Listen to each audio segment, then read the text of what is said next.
Leo and Mia's Ocean Secret. It was the first day of summer vacation.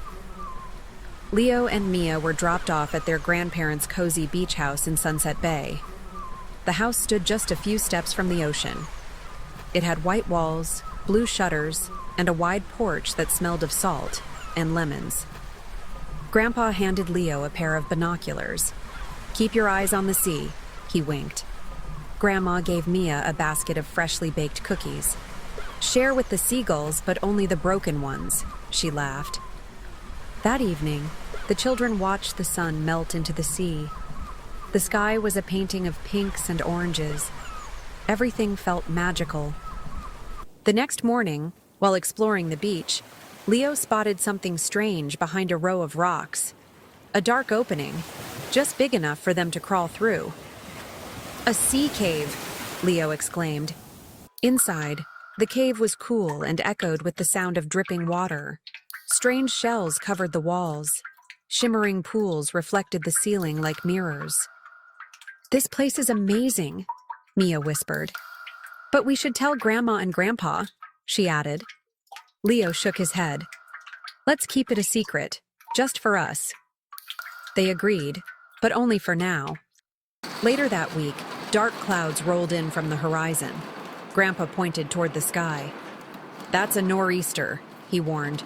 "Storm's coming fast. No beach tomorrow." But Leo had an idea. "Let's go to the cave one last time, just for a few minutes." Mia hesitated. "We shouldn't." Grandpa said no beach. But Leo was already grabbing the flashlight. Just a peek. The wind howled as they reached the cave. Inside, the waves echoed louder than usual. They climbed to the back, where the water couldn't reach.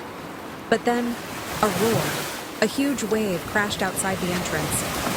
Suddenly, the opening was gone. The sea had risen. "We're trapped!" Mia cried. Leo's heart pounded. "It's my fault," he said softly. "We should have listened." Mia held his hand tightly. "We'll find a way. Together." As the water crept in, Mia remembered something. Grandma always puts messages in bottles for fun. Leo's eyes lit up. "We could send one for real." They had Mia's notebook and a pencil in her bag. She tore out a page and wrote, "We're in the sea cave. The tide trapped us. Please help. Leo and Mia." They sealed the note in a small water bottle and pushed it through a crack where the sea swirled by. Back at the house, Grandma stood on the porch, holding a pair of wet flip-flops. "These were by the rocks," she said worriedly. Grandpa grabbed his old marine radio. "I'll call the Coast Guard," he said. Just then, a local fisherman walking the shore spotted the bottle bobbing in the waves.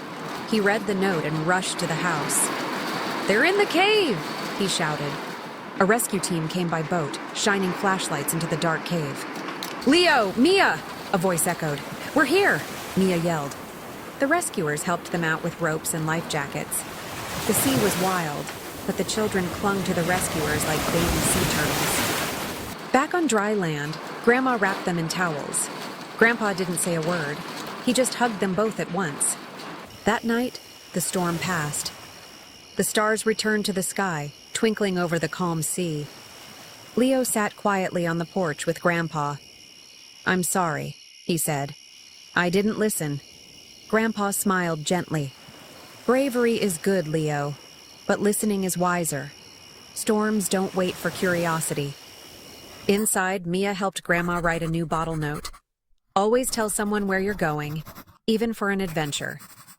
They placed it on the shelf, next to an old lighthouse lamp. The next morning, the sea was calm and silver. Leo and Mia helped Grandpa paint a sign near the cave. "Caution, sea cave. Safe only at low tide." "We'll still have adventures," Leo said. "But we'll bring Grandpa and Grandma next time," Mia added. They both laughed. And that afternoon, as the sun set over Sunset Bay again, they watched it together, safe, wiser, and filled with stories to tell.